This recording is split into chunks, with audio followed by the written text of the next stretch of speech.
ನಾವು ಮನುಷ್ಯರಾಗಿ ಬಾಳೋದನ್ನು ಕಲಿಯದೇ ಇದ್ರೆ ಇವತ್ತು ಜನ್ಮ ಕೊಟ್ಟಂತ ತಾಯಿ ತಂದೆಗಳಿಗೆ, ಇಂಥ ನನ್ನ ನೆಚ್ಚಿನ ಗುರುಗಳಿಗೆ, ಇಂಥ ನೀವು ಓದಂತ ವಿದ್ಯಾಸಂಸ್ಥೆಗಳಿಗೆ ಹೆಸರು ಬರೋದಿಲ್ಲ.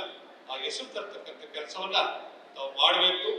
ಇವತ್ತು ನಮಗೆ ಮಾಡಲಾಗಿ ಇಲ್ಲಿ ಡಾಕ್ಟರ್ ಮಂಜುನಾಥ್ ಸರ್ ಅವರಿದ್ದಾರೆ. ನಾನು 16-17ರಲ್ಲಿ ಒಂದು ಕಮಿಟಿಲಿದ್ದೆ. ಆ ಕಮಿಟಿ ಟೂರು ಪ್ರತಿ ವರ್ಷ ಫಾರಿನ್ಗೆ ಆಗ್ತಾ ಇತ್ತು. ಅದರಲ್ಲಿ ನಮ್ಮ ರಾಜಕೀಯ ವಿರೋಧಿಯ ಸದಸ್ಯರು ಒಬ್ಬರ ಜೊತೆ ಇದ್ರು. ನಿಮ್ಗೆಲ್ಲರಿಗೂ ಗೊತ್ತು, ಇವತ್ತು ಜನಾರ್ದನ್ ರೆಡ್ಡಿ ಅವರು ಅಂತ ಹೇಳಿ ಇವತ್ತು ಶಾಸಕರಾಗಿದ್ದಾರೆ. ಅವರ ಅಣ್ಣ ಸೋಮಶೇಖರ್ ರೆಡ್ಡಿ ಅಂತ ಹೇಳಿ. ರಾಜಕೀಯವಾಗಿ ನಾವು ಸ್ವಲ್ಪ ದೂರನೇ ಇದ್ವಿ.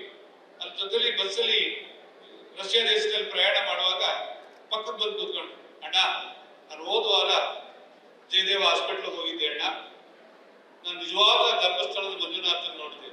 ಅದೇ ಮಂಜುನಾಥ ದೇವರಲ್ಲಿ ಬಂದ್ಬಿಟ್ಟಿದ್ದು. ನಾನು ಹೇಳಿ ಅಂಕಲ್ ಅಣ್ಣ, ನನ್ನ ಸ್ನೇಹಿತರಿಗೆ ಹಾರ್ಟ್ ಅಟ್ಯಾಕ್ ಆಗೋಗಿತ್ತು, ಕರ್ಕೊಂಡೋಗಿ ಅಡ್ಮಿಟ್ ಮಾಡಿದೆ ಅಣ್ಣ. ಅವ್ರು ನೋಡ್ಕೊಂಡಂತ ರೀತಿ ನಿಜವಾಗ್ಲೂ ನಾವು ಧರ್ಮಸ್ಥಳದ ಮಂಜುನಾಥನನ್ನ ನೋಡ್ಲಿಕ್ಕೆ ಸಾಧ್ಯ ಇಲ್ಲ. ಅವ್ರ ರೂಪದಲ್ಲಿ ನಾವು ಡಾಕ್ಟರ್ ಮಂಜುನಾಥ್ ಅವ್ರನ್ನ ಜಯದೇವ ಹಾಸ್ಪಿಟಲ್ ನೋಡಿದ್ವಿ.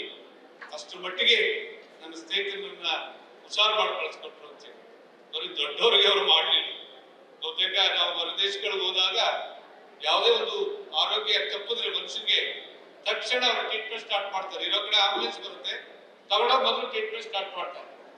ಡಾಕ್ಟರ್ ಮಂಜುನಾಥ್ ಸರ್ ಅವರು ಇವತ್ತು ಈ ನಾಡಿನಲ್ಲಿ, ಅದು ಬೆಂಗಳೂರಂತ ನಗರದಲ್ಲಿ ಆ ರೀತಿಯ ಒಂದು ಚಿಕಿತ್ಸೆಯನ್ನ ಕೊಡೋದ್ರ ಮುಖಾಂತರ ಈ ರಾಜ್ಯದ, ಈ ನಾಡಿನ, ಅದರಲ್ಲೂ ಈ ರಾಷ್ಟ್ರದ ಹೊರದೇಶದಿಂದ ಬಹಳ ಕಮ್ಮಿ ಪ್ರಮಾಣದಲ್ಲಿ ನಮಗೆ ಹೃದಯ ಚಿಕಿತ್ಸೆ ಸಿಗುತ್ತೆ ಅಂತೇಳಿ ಹಲವಾರು ದೇಶಗಳಿಂದ ಬಂದು ಡಾಕ್ಟರ್ ಮಂಜುನಾಥ್ ಸರ್ ಅವರ ಕೈಲಿ ಒಂದು ಚಿಕಿತ್ಸೆಯನ್ನ ಕೊಡದಂತ ಅನೇಕ ಇವತ್ತು ಆ ಪುಣ್ಯಾತ್ಮರು ಇವತ್ತು ಅವ್ರನ್ನ ಸ್ಮರಿಸ್ತಕ್ಕಂಥ ಕೆಲಸವನ್ನ ಮಾಡ್ತಾ ಇದ್ದಾರೆ.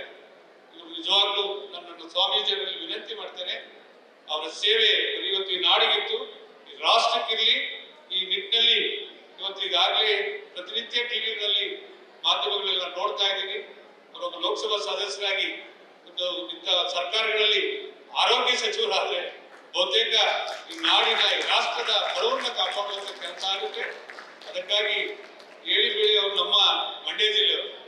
ಬಹುತೇಕ ಅವ್ರು ಹುಟ್ಟಿದ್ದು ನಮ್ಮ ಬಾರ್ಡ್ರು ಚೋಳನಹಳ್ಳಿಲಾದ್ರು ಅವ್ರ ವ್ಯವಹಾರ ಎಲ್ಲ ಅವ್ರ ರೈಸ್ ಮಿಲ್ ಆದಿಯಾಗಿ, ಅವ್ರ ತೋಟ ಆದಿಯಾಗಿ ನಮ್ಮ ಕ್ಯಾರ್ಪೇಟೆ ತಾಲೂಕಿನ ಆನಗರದಲ್ಲಿದ್ದು ಅವರು ವಿದ್ಯಾಭ್ಯಾಸ ಮಾಡಿದ್ದು. ಅವ್ರಿಗೆ ಬಹುತೇಕ ಅವ್ರು ನೆಂಟಿರ್ತಕ್ಕಂಥದ್ದು ನಮ್ಮ ಜಿಲ್ಲೆಯಲ್ಲಿ.